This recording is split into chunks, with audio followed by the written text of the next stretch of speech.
Graça e paz, amados irmãos, amadas irmãs, como é bom rendermos graças ao Senhor e como é bom separarmos esse tempo de ensino, de aprendizado e de conhecimento do Senhor. Nós estamos trabalhando o metodismo, origem, desenvolvimento, estratégia e hoje vamos encerrar a parte 3, que fala sobre o metodismo e as 5 fontes do conhecimento de Deus. Só para lembrar vocês, nós já trabalhamos na lição 10 a fonte de conhecimento pela Bíblia, na lição 11 pela experiência pessoal, na lição 12 pela razão, na lição 13 pelos ensinos da igreja. E hoje vamos entrar na lição 14, conhecendo a Bíblia por meio da criação. E o texto básico que vai nortear que vai fundamentar todo esse estudo de hoje, está em Isaías, capítulo 42, dos versículos de 1 a 9. Então já deixa a sua Bíblia separadinha, que nós mais adiante vamos fazer a leitura. Vamos orar? Pai querido, Pai amado, obrigado pela oportunidade que o Senhor tem nos concedido de estar usando da estratégia, de estar estudando, de estar nos alimentando da sua palavra, através desses meios de comunicação, através do nosso canal no YouTube, através da nossa plataforma Zoom. E o Senhor tem nos instruído nesse tempo de distanciamento. Obrigado, Senhor. E abençoe a cada pessoa aqui que esteja acompanhando esta lição, que venha nos fortalecer, que venha nos instruir, para que possamos ser zelosos e dedicados à sua palavra. Em nome de Jesus. Amém. Amém?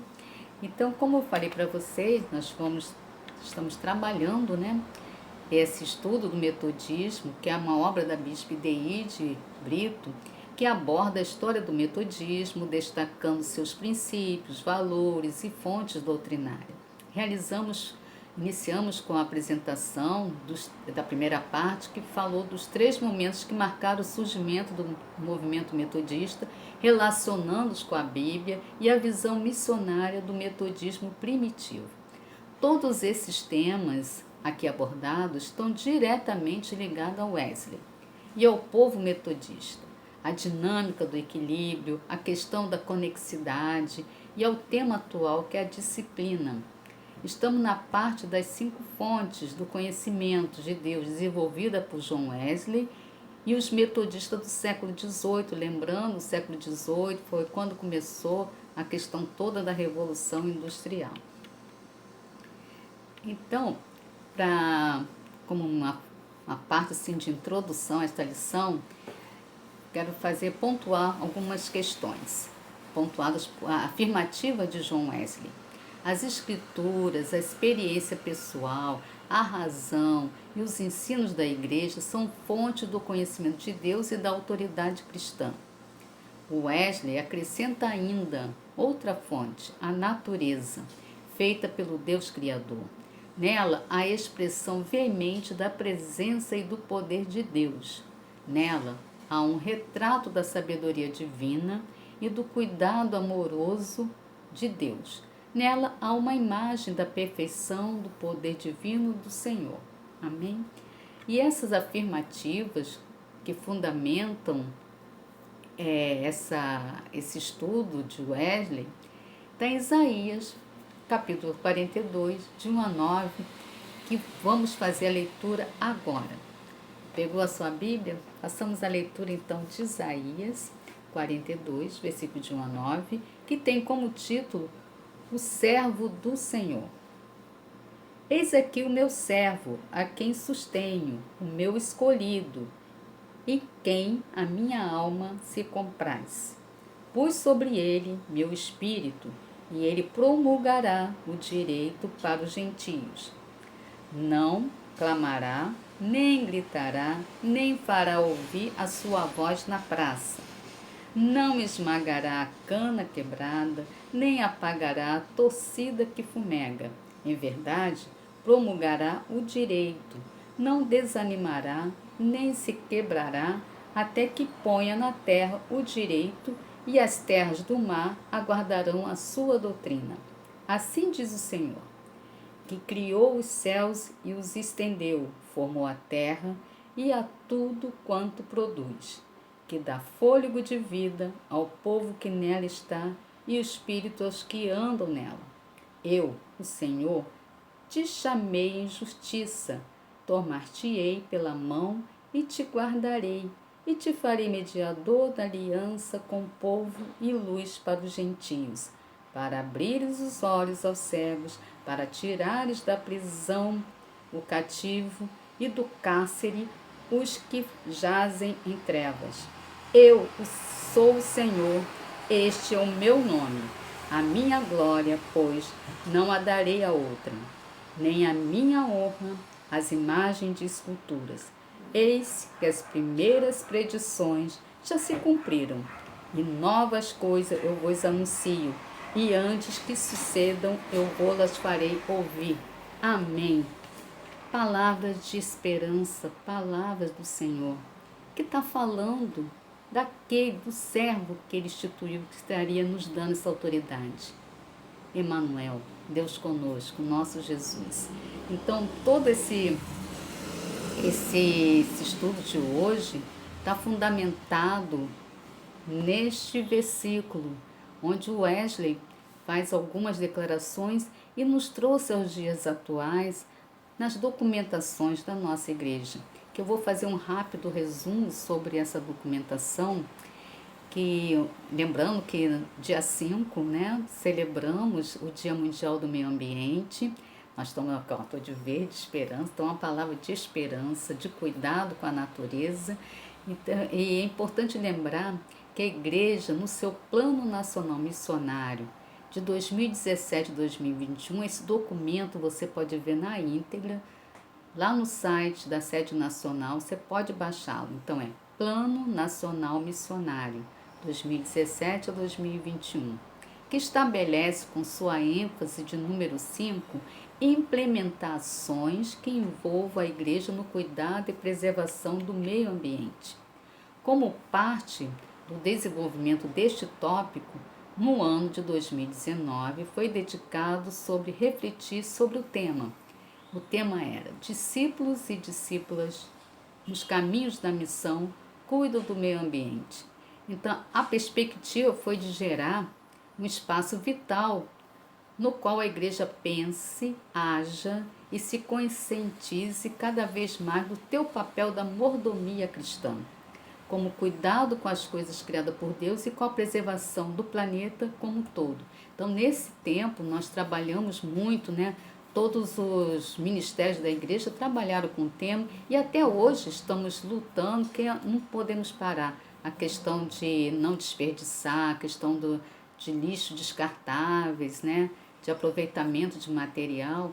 Então, é um tema que nós, metodistas, como mordomos cristãos da criação de Deus, que Deus nos deu essa autoridade de cuidar da sua criação, nós temos o dever e a obrigação de cuidar do nosso ambiente, da nossa criação, da nossa natureza. Amém? Então, nesse estudo, resgataremos algumas perspectivas teológicas de John Wesley sobre o tema, considerando sua realidade na Inglaterra, quando a Revolução Industrial dava os seus primeiros passos em relação às pessoas e à natureza, provocando o êxodo rural, iniciando os processos de poluição na produção de diversos itens em larga escala. Então, Wesley, como eu falei no início, Wesley estava vivendo esse tempo que o incomodava bastante.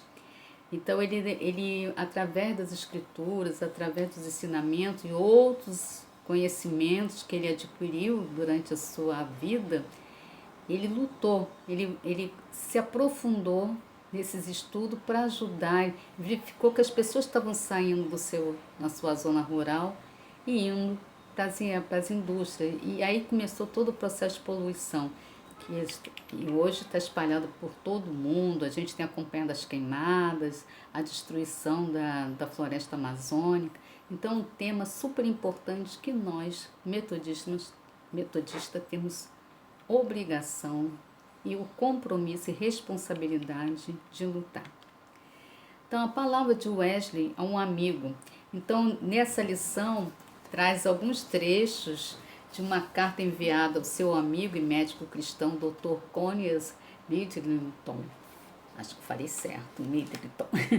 Então eu vou ler um pedacinho dessa carta que o Wesley fez e presta atenção que ele escreveu falando da natureza, né? Então, alguns trechos dessa carta.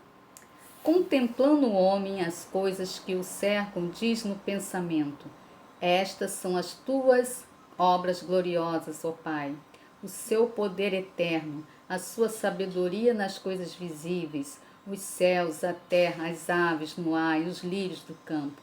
Regozijando-se no constante cuidado com ele, Deus ainda tem com a obra das suas próprias mãos, o homem surpreende-se no transporte de amor e louvor. Ó Senhor, nosso governador, como excelentes são os teus caminhos em toda a terra.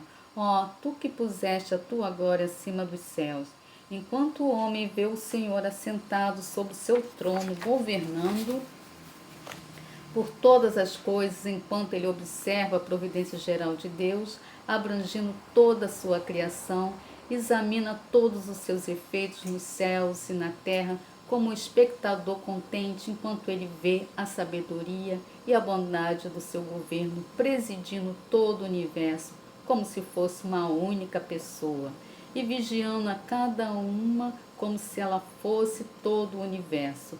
Como ele exulta revendo os vários traços de bondade onipotente que ele tem experimentado nas diversas circunstâncias e mudanças da sua própria vida. Tudo que ele agora vê lhe foi atribuído em número na alma. Ao examinar a providência geral ou particular de Deus, ele observa todas as cenas que abrem para a extremidade. Então, nessa carta que ele escreveu ao seu amigo, ele escreveu porque esse amigo compartilhava das mesmas aflições, das mesmas incomodações com o que estava acontecendo com a natureza de Deus. Então, ele escreve essa carta contemplando a criação de Deus, enquanto é importante a gente também lembrar da criação, escrevendo carta, contemplando a natureza, vendo os pássaros, vendo o objetivo de cada criação de Deus tem nesse universo maravilhoso do Senhor. O que nos ensina a palavra de Deus então? Entre os escritores bíblicos que exalta a Deus Criador, temos o salmista, que lhe canta louvores. A exaltação do seu poder, sabedoria, santidade eterna, e não há uma simples referência à beleza ou à grandeza da criação propriamente dita. Nas referências à natureza na Bíblia, vemos sempre uma ênfase no ato criador, ontem, hoje e sempre. Então, alguns versículos em destaque aqui, que nós vamos fazer algumas leituras. Vamos ver, em Salmo 19, versículo 1, diz: os céus proclamam a glória de Deus e o firmamento anuncia as obras das suas mãos. No Salmo 102, versículo 25, diz: em tempos remotos lançaste os fundamentos da terra e os céus são obras das suas mãos. No Salmo 104, versículo 24, diz: que variedade, Senhor, nas tuas obras, todas com sabedoria os fizeste. E finalizando no Salmo 148, versículo 5, louvem o nome do Senhor, pois mandou ele e foram criados. Então, louvemos sempre, rendemos graças ao Senhor pela sua criação. Importante também observar que o ser humano é o ponto central e de suma importância na criação do Senhor. Os relatos da criação em Gênesis, capítulo 1, versículo 2, 3 e capítulo 2, versículos de 4 a 25, revelam o poder da palavra de Deus, quando do caos faz surgir um mundo belo, rico, grandioso e organizado, assim como o Criador. Um espaço especial é a formação do homem e da mulher, à sua imagem e semelhança. Deus faz do ser humano o administrador da obra criada. A imagem está diretamente relacionada com a capacidade do homem e da mulher de escolherem obedecer ou não a palavra ordem de Deus. é o livre-arbítrio, que é um atributo que Deus, natural de Deus, que Ele nos concedeu. Ele manifesta como autônomo, senhor dos seus atos, sempre buscando o ser humano com o objetivo de restauração da comunhão, sem abrir mão do princípio da liberdade. Então, Deus nos concedeu o livre-arbítrio. Nós podemos obedecê-lo ou não, podemos aceitar ou não, crer ou não. Então, se nós cremos que a palavra de Deus foi inspirada, é a fonte de sabedoria, esse é o norteador da nossa caminhada, da nossa santificação. E quando a gente fala em imagem e semelhança de Deus, é a parte da santificação. Por isso que a gente sempre fala, a gente tem que se arrepender, pedir perdão do nosso pecado, que nós estamos em busca de crescimento espiritual, em busca da santificação. Semelhança relaciona-se à santidade. O caminho da perfeição cristã passa necessariamente pela santificação como elemento básico no processo de retorno à origem de tudo. O Criador e Senhor do Universo. Ele é a origem de tudo. Então, repetindo, a semelhança aqui escrita relaciona-se à santidade, que é o caminho da nossa perfeição cristã. Quem é a origem de tudo? É o nosso Criador, o Deus do Universo. O Senhor Deus, que é santo, espera e age visando a santificação da humanidade. Então nós temos que ter isso bem. O Wesley buscava o tempo todo isso.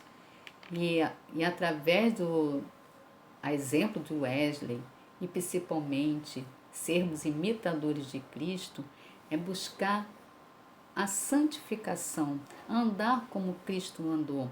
Como a gente leu aqui no Isaías 42, olha só, ele não gritará, ele não esmagará, ele será manso no agir, ele não nem gritará, nem fará ouvir a sua voz em praça. Então, Deus não precisa que gritemos, é no amor, na mansidão, pelo poder que Ele nos instituiu, de segui-lo e cuidar de tudo. A gente pode se indignar com tudo que está acontecendo de errado, as injustiças, mas não precisamos precisamos gritar. Nós precisamos falar sim, ser incisivos, falar no que está errado, porque Deus nos instituiu com a tua autoridade. E a visão maior é a santificação da humanidade. Deus quer nos tornar santos e quer que a humanidade se arrependa, que volte para os seus bons caminhos. Concluindo essa lição, como metodista, cremos que a beleza da criação não é um fim em si. O propósito de Deus revela-se na natureza das coisas criadas. Cremos que as maravilhas da criação podem contribuir para o nosso conhecimento de Deus. Não idolatramos os aspectos da natureza, mas reconhecemos que a ordem criada com sua beleza, suas formas, sua ordem, suas cores e seus sons maravilhosos podem contribuir para o nosso conhecimento de Deus e podem revelar a presença do Criador. Quantos de nós já não foi acordado com o canto de um pássaro? Sermos sensíveis no meio desse barulho que nós vivemos nessa zona urbana, a gente ter a sensibilidade de ouvir o canto do pássaro, ter a sensibilidade de contemplar a beleza das flores, das árvores, como é lindo, do mar, dos rios, das cachoeiras. Contemplar essa beleza, depois a gente vê o que o homem está destruindo. Então, a gente tem que parar e buscar mesmo, e buscar a revelação do Senhor. Na criação está a expressão da presença, da sabedoria, do poder, do cuidado amoroso de Deus. Aceitamos o compromisso de guardar e cuidar do mundo criado que Deus nos confiou, como bons administradores e administradoras das mais sublimes manifestações do Senhor. cremos que a criação é uma expressão de Deus e que esta criação, na sua totalidade, aguarda a redenção final do Criador amoroso. Para finalizar, vamos fazer a leitura de Romanos, capítulo 8, do versículo 18 a 25. Então, Romanos 8, Romanos capítulo 8, versículo 18 a 25, que fala dos sofrimentos do presente e a glória do porvir. Hoje essa lição está trazendo palavras de esperança para nós. Leamos. Porque para mim tenho por certo que os sofrimentos do tempo presente não podem ser comparados com a glória a ser revelada em nós. A ardente expectativa da criação aguarda a revelação dos filhos de Deus. Pois a criação está sujeita à vaidade, não voluntariamente, mas por causa daquele que a sujeitou, na esperança de que a própria criação será redimida do cativeiro da corrupção para a liberdade da glória dos filhos de Deus, porque sabemos que toda a criação, a um só tempo, geme e suportará angústias até agora.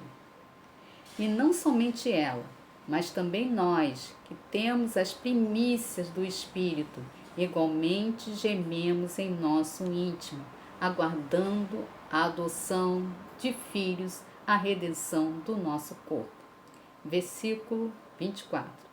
Porque na esperança fomos salvos. Ora, a esperança que se vê não é esperança, pois o que alguém vê, se alguém vê, como espera? Mas, se esperamos o que não vemos, com paciência aguardaremos.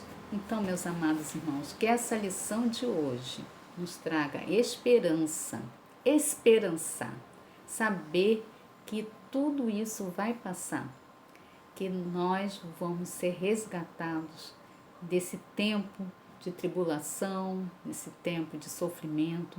Nós somos responsáveis como administradores da criação. Então, vamos fazer aquilo que o Senhor nos instruiu a fazer, a cuidar, a zelar, a edificar, a promover a justiça e a paz do Senhor. Amém?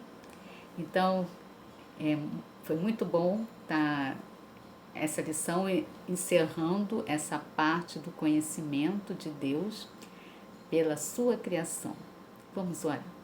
Obrigado, Senhor, mais uma vez, por ter falado ao meu coração em primeiro lugar, por ter nos chamado à responsabilidade de sermos administradoras e administradores da sua criação, da tua obra, Pai.